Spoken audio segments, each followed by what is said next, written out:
салому вақт бахайр. хабар аз хатлон бо рамазони мирзомиддин манзури шумо. имрӯз 5 феврали соли 2026 инак таваҷҷӯҳ намоед ба сархати хабарҳо. амалӣ шудани 11 лоиҳаи сармоягузорӣ дар ноҳияи ҷалолиддини балхӣ. беш аз 47 000 сайёҳ аз дӯстӣ дидан карданд. соҳибкорон 53 километр роҳи шаҳри Кӯлобро мунфарш намуданд. шарҳи бештари хабарҳо.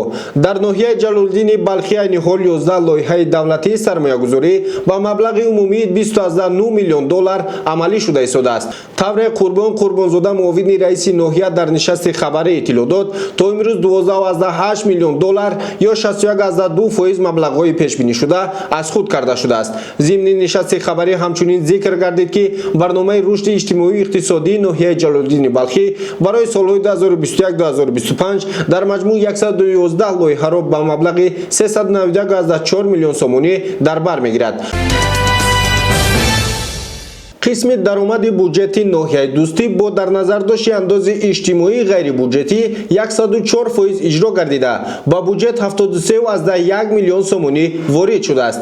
ин нишондиҳанда нисбат ба нақша 2.5 миллион сомонӣ зиёд мебошад, иброз дошт Даврон Нишонзода, раиси ноҳияи дӯстӣ. ба гуфтаи ӯ, бо мақсади дастгирии молиявии ноҳия аз ҳисоби буҷети вилоят ба буҷети маҳаллӣ 59 миллион сомонӣ маблағҳои мақсаднок ҷудо карда шудааст. қисми хароҷоти буҷетии ноҳия бошад 94% иҷро гардида, нақшаи солона дар ҳаҷми 148.2 миллион сомонӣ муқаррар шудааст.